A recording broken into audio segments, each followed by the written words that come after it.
What's up, family? Welcome back to the channel. I hope you're all having a wonderfully productive and progressive day. I'm kind of. It has been a very stressful week at work, but having this community and this channel that I'm connected to gives me so much to look forward to and brings just a lot of joy in my life. And so, even though I'm dealing with a lot at work right now, I'm super excited about everything that's going on with BridgeCity Global. This past weekend, we began a new series, and you're going to want to check that thing out. The first conversation we started with was called Crown Me.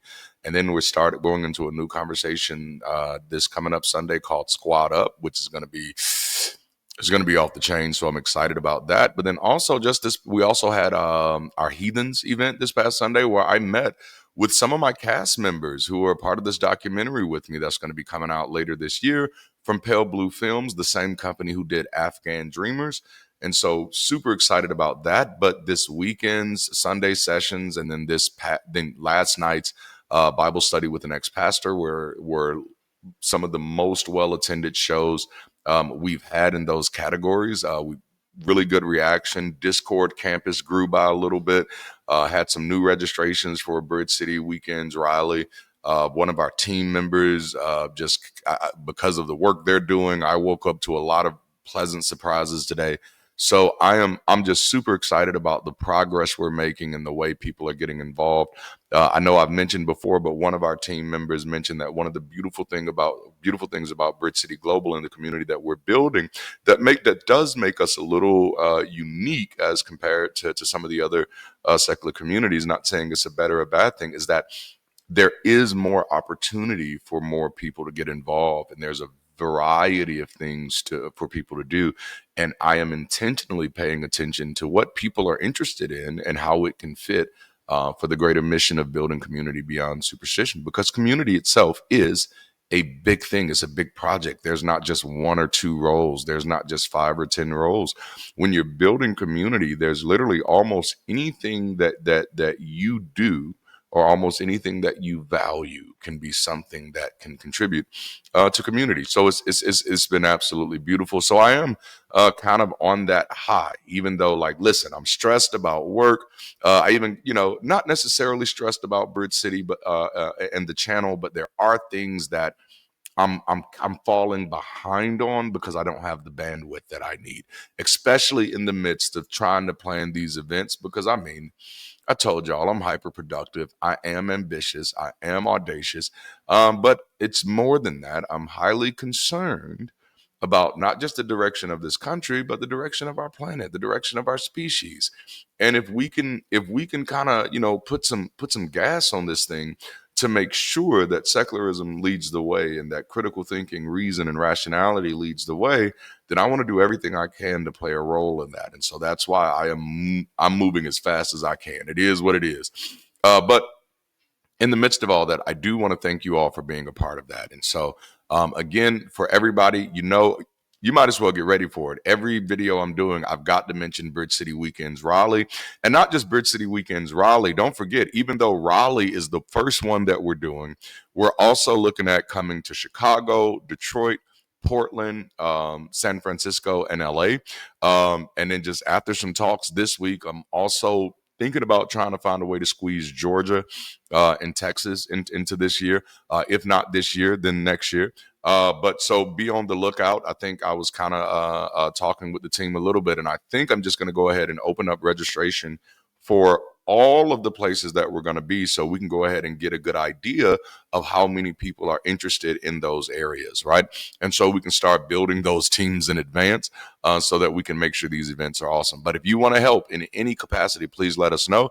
The BridgeCity Weekends Raleigh link will be in the description, as well as a way for you to support if you want to financially support that. All right, so listen, if you haven't already, make sure to like the video, subscribe to the channel, hit that alert notification bell. Consider joining, supporting, or connecting with this channel, community, or content in any way that makes sense for you. And if you really want to make a difference when it comes to building secular community and creating conversations around rational thought and inquiry and deconstructing religion, then do all of us a favor and share this video right now with somebody you love, or even somebody you want to annoy, because, hey, That counts too. And then also, listen, check out our merch. We have some really incredible merch. It's in a great way to support the mission of building community beyond superstition while giving yourself something to sport while also spreading the values. So it's a really great way to do that. And also, we have a lot of awesome books out there. My newest book, Black Non-Believer Next Door, just landed last year, as well as Christ Held Up. So if those things stoke your interest, please feel free to check them out. All right, so let's jump into today's conversation. What are we talking about today? We're talking about faith healing. I've done a few shorts on faith healing, and I think I've done at least 2 videos in the past last year on faith healing, and I may repurpose some of those videos or just flat out redo some of those videos to add some additional context, because for a considerable part of my ministry, specifically the earlier part, I was highly involved with the faith healing aspect. I believed that God was a healer up until the moment that I didn't, so I was one of those people who not only did the performative aspect on the stage of when called people up, laid hands on them, and called out whatever healing thing that I felt was happening. I was also one of those people who was called when people felt like they needed a prayer of healing. People used to call me to come pray for them. People called me to pray for them. I've had several people that for a period of time, that was my specialty, of praying for people who couldn't have children, who had been told that they couldn't have children. And then lo and behold, short time later, they were with child. I was also one of those people who was called to cast out devils for people. And I go to their house and cast out devils, and man, do I have a few stories there. And ultimately, I became increasingly concerned with the casting out devils aspect, because I felt like we might have been exacerbating some people's mental health issues. And so that's why I stopped doing that. And of course, many of you already know that the reason I pulled away, and I mean, even while still being a believer, I pulled away from the casting out devils things, because I said, like, we don't have the ability to know if this is really something demonic or if this is a mental health issue. And if it is, we're kind of feeding into that, likely making it worse. And just as a person who's always desired to be responsible, I didn't want to play that role. That's not really who I want to be. So I pulled away from that. But then when it came to healing, it just became the concept of realizing that, several people who are coming to these meetings and these events are not getting healed. And while I realized that the majority of my contemporaries were satisfied with the statistical anomalies of, out of five to 10,000 people in a room, only 20 people get healed, and maybe 2,500 of them actually had ailments. Though for me, those are not successful ratios. You know what I'm saying? And I couldn't articulate it that way back then. Not just because I didn't feel the safety to say it like that, but like I wouldn't have been able to find those words. But I know for me, I was very uncomfortable with announcing or declaring that God heals, when it was only a minority of the people who were claiming to be healed. And in many cases, most cases, all cases, the people who were claiming to be healed had nothing that could actually be verified as a healing. I've shared the story of me laying hands or me praying for 2 young boys who took off their cast. And this was another specialty. Even when I was a pastor, I did this one time. And the young lady was able to take off her cast and all that good stuff. But I begin to remember, like, there's so many questions that we're not asking in order to properly verify if something miraculous happened here, or if this was an acceptable time to take off your cast. So, for example, the doctor may say, that cast needs to stay on for, 6 to 8 weeks. I don't know. I've never had a broken bone, so I don't know. But, stay on for 6 to 8 weeks. And there may be a strong possibility that people who take their cast off at the 4th week don't have any, problems. And so while this may seem miraculous to people who are, watch this, purposefully uninformed, because typically that's the phenomenon that kind of develops in those type of scenarios or in that type of environments. Once you've already convinced that miracles are possible, you put yourself in a position where you do not want to know any information that may change this from being a miracle. And so if someone was to say, hey, before we declare this as a miracle, to be fair to the people that are in this room, to be fair to the people that are waiting on a miracle, and to be fair to the God we represent, let's verify this, said no Christian ever. You see what I'm saying? Um, and so that happens. And so for me, I would be thinking about those variables and found that it was increasingly hard to talk to my contemporaries in the faith about these things.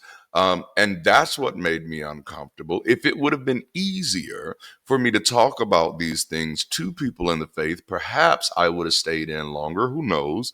But those things were glaring red flags for me for individuals, because it was like, then you likely know that this is bullshit and you're just trying not to see the confirmation. And that's very uncomfortable for me. I can't be in the same context of other people who just who pretend in. And so, which is why, like, I tell y'all, I'm the pull out champ of the world. As soon as I see things are not kind of going in the way that I was kind of imagining and what my words communicated, and so that we would all be clear, and you saying the same words, but like you doing something different. No, I move. I got to pull out. You know what I'm saying? I ain't trying to make no babies with you. No, we're not aligned. We're not on the same shit. You know what I'm saying? So I typically moved on a lot, and eventually, after 2 decades of that, I realized, like, oh, by far and large, the majority of these people are pretending. By far and large, the majority of these people have already had to deal with the dissonance of understanding that most of what they claim could either not possibly be true, or there's no way to prove it true. And because they know that, they are purposefully avoiding anything that could easily disprove it. That I am not comfortable with. Because when you're doing that, you've already admitted that what you're dealing with is not true. You've already admitted it to yourself. You're just still trying to cosplay. And that was never what I was in it for. So healing, I moved away from earlier on in my ministry. The casting out devils, that went first. Healing came a little later. But I did. I moved away from it because of everything I just said, and the idea that there would be people in my services where I would be saying, God heals everybody if you just have faith. And then there's somebody in that service who has all of the faith in the world and has done everything they could to live by the examples that they see in scripture, or that has been echoed to them through the dogma or doctrine of their churches. They've done absolutely everything that they know to be right. And I have told them that God heals everybody as long as you have faith. And then God doesn't heal them. They don't receive that healing. If they are to believe what I'm saying, then that is going to give them a crisis of identity or a crisis of faith, you know, in the sense, and that's where my mind was, in the sense of, I must not have enough faith. And my concern there was, then if a person who's already been doing everything they know to do, and they feel like they still don't have enough to give, that puts them, that makes them more susceptible, more likely to do things that are incredibly risky and incredibly dangerous to prove that they have faith. That scared me. I wasn't comfortable with that. And so that's one side. But then the other side, and as a pastor who felt like I represented God, and at that time I felt like God was a good, loving God. You're a good father. Then my responsibility was not to create a situation that creates a bad representation. And in my eyes, a situation where God is healing, questionably healing a few, but not all, is a situation that is not a good representation of God. And so I didn't want to create that context where that person who might have been doing everything right was sitting in my service and leaves thinking, I must not be good enough. God must want me to have this sickness. I must have done something when I was a child that has me cursed, or whatever other myriad of type of self-hatred, self-blaming responses you give yourself for why something that is fucking impossible didn't happen to you, you know? And I think that was my way of somewhat giving my skepticism a sacred space in my theological and superstitious worldview. Um, and I think it's a tool that served me well in the long run because of course, it ends up helping me eventually deconvert completely.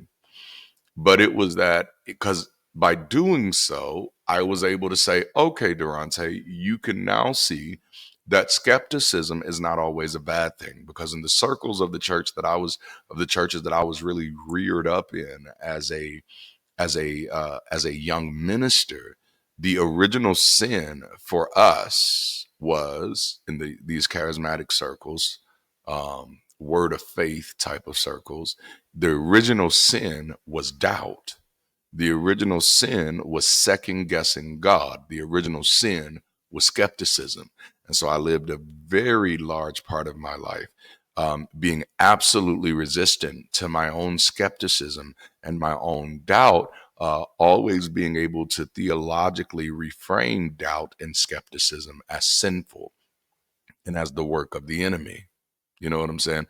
But it was in those moments while dealing with the demon possessed and the people who were needing in need of healing that I begin to see my skepticism uh, as a tool of empathy, which is a way that skepticism had never been framed for me. Skepticism had always been framed as cynicism, you know. Skepticism had always been framed as, oh, you're a person who doesn't believe good things can happen type of thing. And it's just like, oh man, for the first time, I saw my own personal skepticism in the light of what it really was and what it really could be. And of course, it still took me a few years to fully embrace that, but it did allow me to become more susceptible to leaning into my skepticism because I could see, no, you're not being skeptical because you're trying to doubt God. You're not trying to be skeptical because you're trying to rob somebody of a healing. You're not trying to be skeptical because you want that demon to stay in somebody. You're being skeptical here because you want to be cautious. You don't want to cause harm for other people. And so then, like I said, for me, and I wouldn't have been able to articulate that then, but that was definitely that fucking slippery slope. That from there, okay, skepticism has some use, and now I see skepticism as virtuous, Uh, as of now, skepticism is a 100% reasonable process because skepticism can be convinced. Skepticism can be informed. Skepticism can be educated. Skepticism is willing to experiment. I think we've kind of many times framed skepticism as if it was another type of faith. And so that if you are skeptical, which, and again, I do want to delineate here, there is a difference between religious faith and rational faith. There is a such thing as rational faith. There is a such thing as natural faith. We all, exercise it every day. The disingenuousness is we should not allow religions to lay hold to these words as if they're the creators of these words. They're not. They took words that already existed and imbued them with new meaning. You get what I'm saying? So religious faith is that believing without evidence. Natural faith is believing based off of understanding and or experience. You know what I'm saying? See that's a whole different. So anyway, the big point here is that I moved away from those things because I began to realize how harmful they were, even while I was a believer. So the last decade, or the last like little less than a decade that I was a believer, I didn't do anything attached with healing. I didn't do anything attached with casting devils out. And it wasn't that I grew to the place where I completely believed that God did not heal. I just grew to the place where I realized, even with the claims that existed were such a statistical minority that they only represented an anomaly. When you consider how many people are in a service and how many people actually claim to be healed, the numbers are not impressive. And from, and that might be my neurospicy, that's not dependable. That's not dependable enough for me to say something on. And then just because my mind is fairly good with pattern recognition when it comes to people behavior, because I know that if the numbers are that low, if it's that much of a statistical minority, the likelihood is that the people who are making those claims are actually not experiencing any type of legitimate healings either. You just kind of got to lean into the data that way, right? So, man, this was a long ass introduction, but I wanted to kind of preference this and how this conversation came to be and why I do talk about this every now and then. I don't talk about it as much as other things because it's a subsect, Um, Many churches use the language of healing. Not all churches believe in healing. They'll say they do, but not all churches are doing healing lines. Not all churches are doing altar calls. By far and large, that's a subculture of church. Not even all Pentecostal churches do altar calls. It's a very interesting thing, right? Because you would think that's like a staple of Pentecostalism. But so a few months ago, Holy Kool-Aid did a video on Faith Healer Fails, and it was really a compilation of videos that he had done before in partnership, and one of which he had done in partnership with someone else. And he just kind of walked through quite a few of them, and I mean, did an excellent job. And so, if you have not seen it, go look for it. It's great. I actually before I kind of came out of the closet, I was definitely watching a lot of Holy Kool-Aid's stuff because I love the approach he took to it, and though his primary content is not community focused, it was very clear to me by his tone and by the context of his content that his goal or that his concern was people. And so I love people centric content. But watching that got me thinking about something that I had often wondered about. And I think anybody who's ever got into the practice of faith healing has wondered about it. And perhaps anybody who's ever found themselves in need and in serious consideration of faith healing has likely thought about it as well. But I begin to think about the death count of faith healers. Now, before you get your hopes up, I'm not going to give you a count because I wouldn't know what that count would be. And honestly, it's likely innumerable. So what I'm going to do is I'm going to give you some things to think through about the ways that platforming, and honestly, I know this is a strong word, but hopefully you'll understand why I'm using it. While even tolerating the claim of faith healing is highly dangerous and is borderline inhumane. Like, and this is one thing that I've tried to be very clear about to the secular community. Tolerating religion, religious claims that are absolutely unverifiable as acceptable in society makes us complicit when other people view those things as viable options. And I'm telling you because I was a skeptical child. I was a child who did not believe in any fairy tales. I never believed in a Santa Claus. I never believed in a tooth fairy, and I did not believe in God and Jesus when I was a child. What allowed for me to not only gravitate towards that belief, but stay in it for so long is that there were very few people who were willing to say the quiet part out loud. You know what I'm saying? And so when it comes to these things, I think we need to be mindful, and I'm not saying like when it comes to faith healing, we've had some great people in the secular community. The late James Randi did a phenomenal job of calling this bullshit out. But I mean, even beyond that, I'm not even talking about from a pulpit, platform, stage, arena type of focus. I'm talking about in everyday life.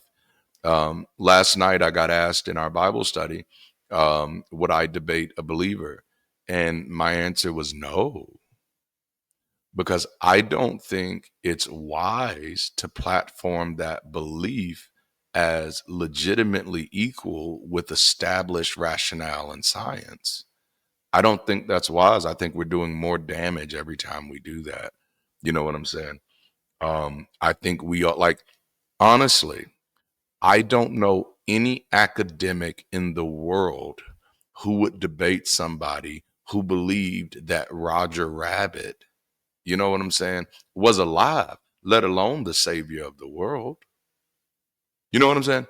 Like, we would not want to platform that type of nonsense because we understand the danger of that. We understand the danger of platforming nonsense. This is what I mean. This is why I was like, no, I would not debate a believer. No, that wouldn't be the context of the debate. Uh, Now, would I debate a person about something else and that person just so happens to be a believer? Maybe, maybe. But even then, yikes, yikes. And I mean, and I get it. That's a strong line. That's a stronger line than most people are willing to draw. And I'm not asking most people to draw that line, but that is my line. That is my line.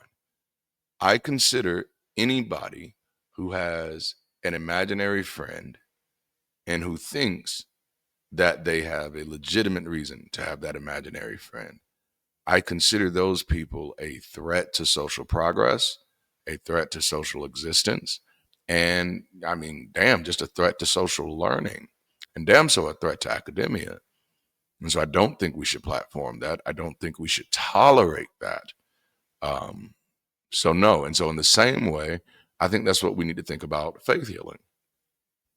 Because so many times when we think about faith healing, we think about the people who come on the stage, you know, and we think about the people who get promised things that don't happen, or we think about the people who pretend to get healed and it really didn't happen. And honestly, there's so much nuance involved here, and there's so many variables that I'm afraid that most of the times when we are having these conversations, we're having the childish version. And so, I mean, y'all have known me long enough by now, so I'm going to call stuff like this out. We're having that version of, hey, you called out something I don't like, so let me say something about it too. And it's like we're all just getting high off of bashing something, you know. I want you to understand that that is bully behavior. Even though we all agree that what we're saying is the right thing, or what we're saying is true, that is still just bully behavior. And that's not necessarily what I'm interested in, right? So many times our conversations just get stuck in bully behavior. Let's talk about why they're crazy. Let's talk about why they shouldn't be doing this. And that's literally the depth of the conversation. But we're not actually talking about having these conversations from a place of sincere concern, because when you are having a conversation from a place of sincere concern, you actually try to get understanding instead of just riding everybody's dick who says something. See, you have to notice when you're in a dick riding conversation, and it's a good idea to get the fuck out of that one as soon as possible if you want to protect the integrity of your intelligence. You know what I'm saying? And so I think plenty of people have tried to say things, in some of my live sessions. Some things I'll let slide, but I'll try to call back, and not in a hateful way. I am very passionate when I speak, so it can come off a little assertive, but never in a hateful way. But I want to correct people, like, stop saying shit unless you know what the fuck you're saying, right? So listen to me. If you don't know anything about non-profit tax law, you stop saying stop taxing the churches. Okay? You just stop saying shit just because you heard somebody else say it. Let the people who actually understand what the fuck they're talking about make their arguments. And then you listen to the arguments and see if you understand the arguments. Now, if you say it to me and I call you out on it and you can't articulate the argument, that's evidence that you did not understand the argument and that you are dick riding. Please get off that dick. You know what I'm saying? And like, because this is again, we need to, and this is a personal thing, right? We need to be intentional about protecting about the integrity of our intelligence. You know, like, no, stop just saying stuff. Stop just saying, like, because I think, obviously I'm a former pastor, so that a lot of my insight is there. And so while the other people you're talking to may not know that what you're saying is absolutely wrong, if it's about church stuff, and if it's in my vein of church stuff, which is going to be in those urban contemporary mega churches, I'm going to know when you're saying some shit that you don't know what you're talking about, you know? And then that's going to tell me one other thing about you, because I'm not the only person that knows that you don't know what you're talking about. You're the other person. You're the other person in the room that knows that you haven't experienced this, that you haven't validated this information, that you have not verified any of these claims, that you just heard somebody else saying it and recognize that this is a thing that a lot of people say, so therefore it must be true. This means your epistemology is broken. And so that it's going to make me trust you less when I see you say stuff like that. And I'm not going to, treat you any differently. I'm just not going to take your advice on shit, and likely not going to ask you for much information, because I know that you crowdsource your information, which basically means, like, whatever's being said the most, that's what's true. No, that's why I got out of religion. Because, like, I realized, no, it's possible for 99% of people to be bass fucking backwards. It is. As a matter of fact, when you take the long view of history, that is typically how we've been. We're now just getting into the place where humanity is shifting into a different focus. And this is why I don't jump on a lot of different people's political bandwagons, because all political parties in the United States of America are being dishonest when they're communicating with you. All of them are creating false flags and red herrings.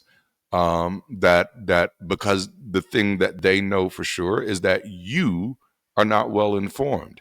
So they know how to pull your buttons, They know how to do that dog whistling shit. And it's problematic. Highly problematic. All right, I'm not gonna get too far off case here, but so what we're talking about is faith healing. And specifically what we're talking about is some of the perils of what happens because we tolerate these type of things in a society.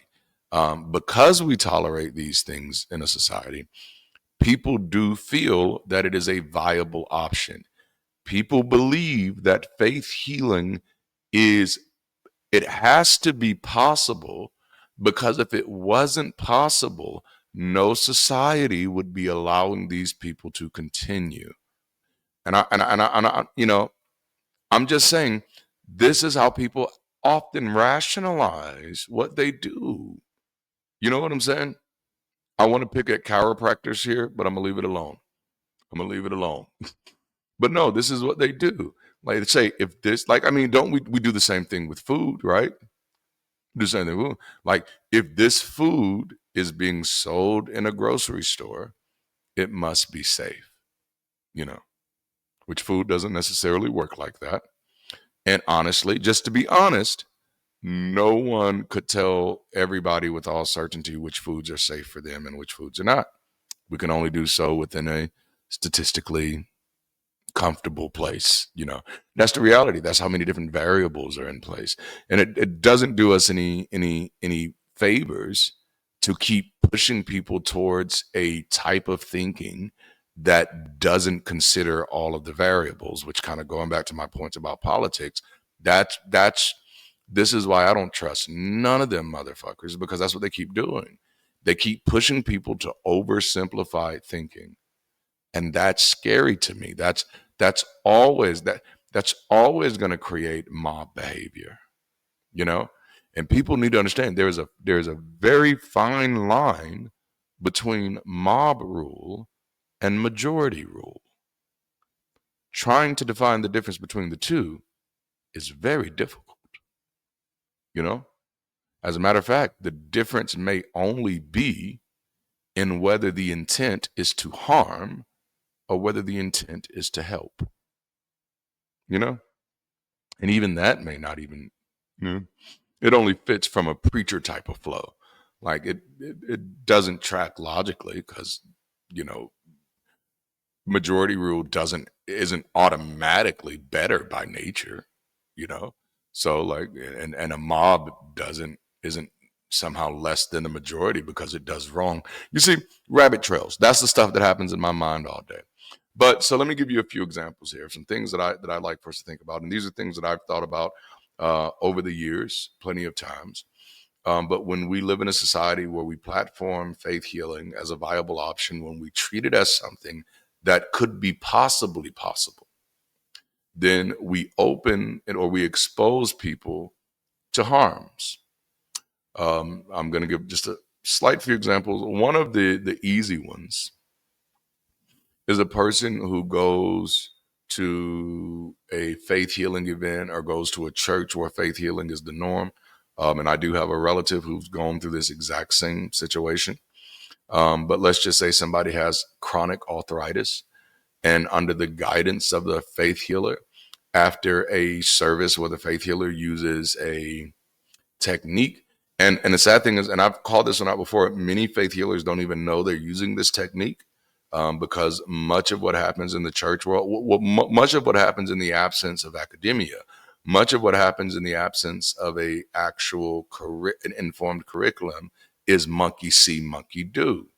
And so many of these pastors who are using absolutely scammy techniques don't always know when they're doing it. But let's just say we'll just call this person John, has chronic arthritis. He goes to a church where they're doing faith healing, and the pastor calls him out because he says, I feel like somebody in here has chronic back pain. Because if you have a crowd of, like, honestly, if you have a crowd of 20 people, there's going to be at least 2 people who identify with chronic back pain. And there's 2 reasons why that's so. Number one, that's because quite a large percent of our populations are borderline hypochondriacs, which means if you call out any pain, they're going to say they have it. And number 2, there are quite a few people who do have back pain, you know? So you call out, John comes up. He has his, let's just say John is having to walk on crutches because of his chronic arthritis. And then the preacher says, no more. No, you don't. And so the preacher says, raise your hands. Raise your hands. And he starts hitting them in the hand, and he's speaking some words. And the guy hit my mic, and he's speaking some words. And the guy is moving backwards as he's speaking the words. I speak the power of God into your life. And I tell you, from this day on, you won't feel an ounce of pain. At this very moment, you're going to feel the pain moving from your body. And at every moment, he's just still hitting his hands. And the guy's walking back. And then, he's speaking in tongues, and he's, doing all that shit.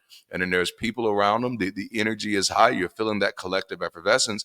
And so there are quite a few things that are happening here. Number one, there's misdirection. That's the easiest part of this technique, is that you hit somebody where the pain isn't. So then the sensation moves there, right? So you were feeling pain in your back, but every time I hit your hand, I am triggering your mind to not focus on the pain in your back, but focus on the sensation that is hitting your hands. There's also the energy of the moment where that is releasing oxytocin, endorphins, and all of these other hormones, these feel-good hormones that are also temporarily suppressing the pain. And at that moment, again, if the preacher is doing monkey see, monkey do, which means he's not one of those preachers who knows this is bullshit. If the preacher is just doing monkey see, monkey do, and he asks the question and says, "Hey, do you feel any pain?" And the guy says, "I don't feel any pain," then both the preacher and the guy and the people participating are now convinced that something miraculous just happened here. And then even if that person, let's say John leaves that John, the preacher's going to tell John, "You throw away those crutches, man. God has healed you," because the preacher feels like that's what he's supposed to say, because he feels like he's just confirmed or verified that God did indeed work a miracle. And so John is going to throw away those crutches and he's going to go home. Him and his wife are going to celebrate. He's going to be feeling good. Later on that night, he's going to start feeling a little bit of the pain, but he's going to say, "No, that's the devil trying to make that pain come back at me." And then the next day, he's going to feel some more of that pain. But you know what? He's going to start going back to church more and he's going to be praising harder. And every time he goes to church, he's going to get a temporary boost, because remember, I've told you all about the endorphin release during so-called spiritual moments, which I don't have a problem with the word spiritual. I have a problem when people use the word spiritual to mean anything other than natural. If spiritual exists outside of the natural, then spiritual doesn't exist at all. But if spiritual is an experience that human beings can share with each other and have within themselves, then hey, I'm all for it. But what he's going to do, what we are doing when we're having these spiritual moments, is that we are temporarily hacking our biology. We're temporarily changing our chemistry. And so he's going to do that every Sunday, every Wednesday. He may push himself to go back on to revival services on Fridays and Thursdays, because he starts rationalizing in his mind that the reason I don't feel the pain when I'm at church is because that's where God wants me to be. And so in order to sustain this healing, which many of you can see how this is problematic already, but in order to sustain this healing, I've got to stay in this environment as much as possible. You know what I'm saying? Instead of following the doctor's orders, keeping the crutches. And eventually, a problem that, was already bad gets exasperated and becomes even more damaging. Now, I wanted to start with something as simple as crutches. And I want you to think about this in the same categories as things like cast, because those are the thoughts that run through my mind. It's like, man, when I got these people taking their cast off, what if it is too early? Sometimes that's not damage you're going to notice until much later in life, you know? So I use crutches and cast because they're very popular in the healing movement. There are quite a few people who don't have to be called up to the stage, but decide based off of watching it on television, or decide based off just being in the audience, that when I get home, I'm not walking with these crutches anymore. I'm taking this cast off, and do very serious damage to themselves. And in extreme scenarios, they can lose their lives, you know? There, again, these are the variables. This is why I don't like oversimplification. These are the variables that have to go in play. You know, everybody that's walking with crutches isn't walking with crutches for the same reason. Everybody doesn't have the same biological variables going on in there. You know what I'm saying? And so just taking anybody's advice who's not an expert, that's giving advice for a mass group, is always going to be damning and dangerous, you know? And unfortunately, I do have a relative who was impacted by this. They are a member of a church, and the pastor told him that God had healed him, and it was that type of situation. The pastor was hitting him on the chest and then told him to run around the building. And so he felt like he was cured for the rest of his life. That's not how that went. That's not how that went. That situation got worse and worse and worse.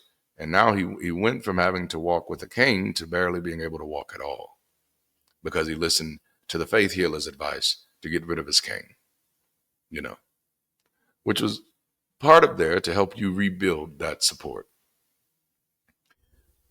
But there's also, so that's the easy one because that's the one most of us wouldn't blink an eye about. You know, you're around somebody, tell you they went through a faith healing thing, and the guy tells them to, throw away their crutches. You don't think too much about it because you see them walking, so you think there's no damage being done.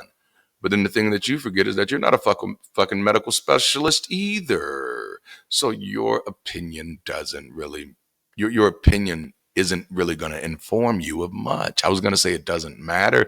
It matters. It's just not informative, you know. Um, and so it's just like, well, he's walking. He must be okay. You don't have the ability to make that distinction.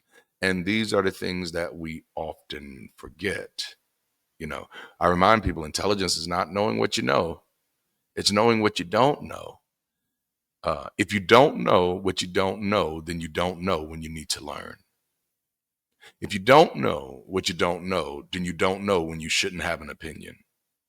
If you don't know what you don't know, then you don't know when you should be listening instead of speaking. You get what I'm saying? That's why intelligence is not what you know. Anybody can know something. That's easy. Knowing shit is the easy part. Knowing the extent of what you don't know, that's the humbling part. That's the part that requires work, you know? But another one that happens, and this one happens just as often as the crutches, but this one often happens more privately because if someone told you they were doing this, was some people do announce it, you likely tell them that, hey, just in case, still do this. And that is because we tolerate faith healing as a viable option in this society, many people feel that it is okay to neglect their medications. Excuse me. So there have been cases where you'd had someone who was once diligently managing their diabetes with insulin. They were persuaded to abandon their regimen for a spiritual healing, uh, and subsequently end up going into a diabetic coma.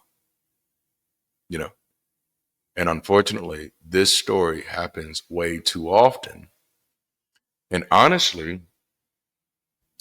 it needs to be like a question on hospital intake forms now. When a person has a situation where something like this happens, I think it needs to be a question on the intake forms. Were you advised by a religious or spiritual leader not to take your medications? For several reasons. Number one, we need to know because there are certain people who are not taking their medications because they cannot afford them. We need to know that. But damn sure we need to know that, because then that's a systemic issue. But then if there are people who are not taking their medications because of religious advice, we need to know just how often that's happening so we can know what that death count actually looks like. Because then I promise you, that will damn sure change our approach to whether tolerating faith healing in a modern society, whether that is accurate. Now, I'm not saying, well, actually, I think we actually should criminalize people who claim to heal people by faith. If you cannot demonstrate that you can heal people that you can heal people, then you should be labeled as a fraud and you should be treated as every other type of fraud. Religions should not have a specialty, an exemption from fraud. It shouldn't be, well, because it's a spiritual claim, it's not fraud. No, it's not a spiritual claim. It's a natural claim. If you're claiming healing, that's a natural claim. That's a medical claim. And we need to treat it that way because we would not allow any doctor, regardless of their religion, to open up a practice where they were claiming to do these things with no evidence of being able to do so. Because we'd understand that that'd be putting, thousands, if not millions, if not billions of lives in jeopardy. And I'm trying to communicate that's precisely what we're doing. You know, I have had a friend who has ultimately ruined his life by listening to his pastor slash prophet, who also just so happens to be a physician. But several people in his mega church have already died from his specially made tonics, you know, because he's telling them that, no, I know what's best, and the doctors are really lying to you, you know. Hoy. There was another situation where someone stopped taking their blood pressure medication because a prophet claimed that God had divinely healed them and that by faith they should throw out all of their medication. And so they did. That person suffered a fatal stroke several weeks later, you know?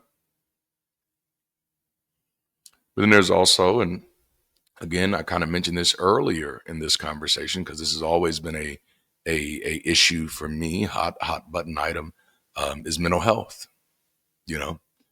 Um, there was I have so many stories for this. There was a lady convinced by her pastor to forsake her antidepressants for prayer, and she spiraled into a severe depressive episode, which culminated in her tragic suicide.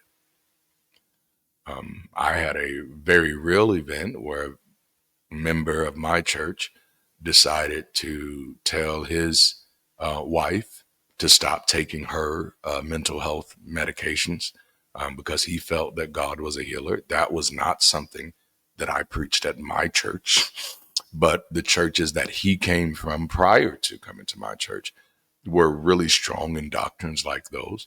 And so he felt that the medication she was taking was actually exacerbating her issue, and that God was able to heal her. And so he encouraged her to stop taking her medications. And then when she had a mental break, he dropped her off at the church and left her there, you know? And then me, as the pastor, I had to figure out what was going on.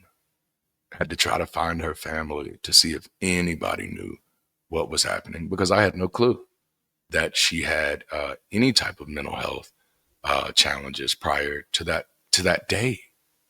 You know, that was one hell of a way to find out.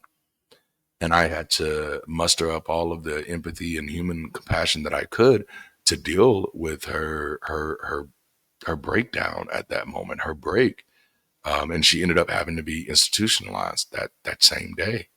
You know, so you know, and I'm sure that cost her a lot.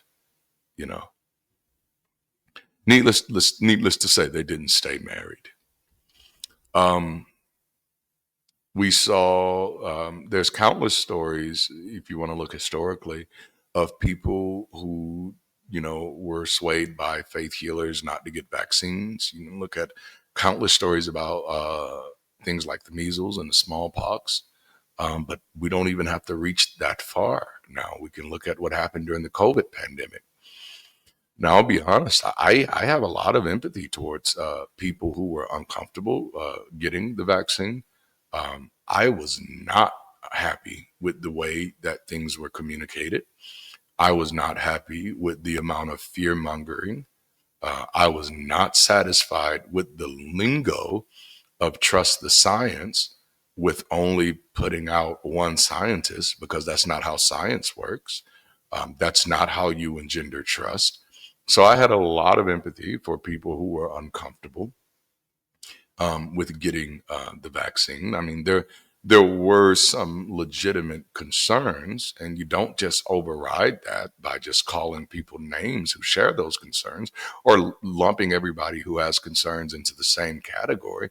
That's yikes. This is we do some of the most dehumanizing things in this country. But on top of that, while we're not even being as humane as we can to communicate this message, on top of that, you had very real preachers, these pseudo intelligent parasites who are encouraging people not only to not get the vax, but to still show up at church services in large crowds of people. That is a death count that you can look up, you know? But that is the as a society, can we really blame anybody else other than ourselves? Because we keep platforming it as tolerable, as optional. You know, we keep platforming it as like, no, this is a valid way to approach your medical issues. This is a valid way to approach your life issues. No, this shouldn't be like this. These type of claims should not be allowed on television without a disclaimer that says this is fiction. You have children like me. I grew up watching faith healers on television. You know, we we're doing a great disservice to our country by platforming these type of things. There was a person who needed surgery for an appendectomy. They chose prayer over the surgery. You can guess what happened. But they felt that was a viable option because they live in a country where we allow these stories to be repeated, even on news platforms. They're feel good stories. Such and such received a Christmas miracle. The doctors can't explain it. Let's stop lying. Period. You know?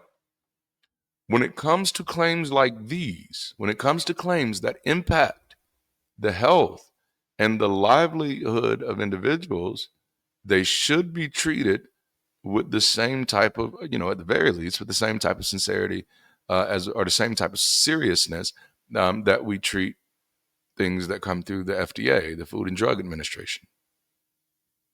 Because those are the type of claims that faith healers are making. They're making on par with stuff that has to go through the FDA. So faith healers should have to go through the FDA to make these claims, you know? But we damn sure should not be promoting these claims on our networks. They shouldn't be in our magazines. They shouldn't be in our newspapers. They shouldn't be on our televisions. And I know our society is much different than that now. So it's a little harder to control. But when I say it shouldn't be, I mean, we as a society can make that decision. You know, that's a whole nother conversation. But the big point is there's several advices there are several examples rather that I could give. And I mean, you have things where people have been giving, doctor's orders such as bed rest or certain dietary measures or certain physical therapy measures, and just completely disregard those because the preacher or the prophet or the evangelist or the apostle has said, no, God has revealed to me something different. I know that in our good faith, in our attempt to be good faith with religious people, we have tried to consider their worldviews as equal. I'm saying that's dangerous because the message that we're sending when we're doing that is that this is a valid epistemology. And as long as people feel that that is a valid epistemology, they will be more susceptible to faith healers and frauds of all shapes and sizes. This is something that we should think about sincerely.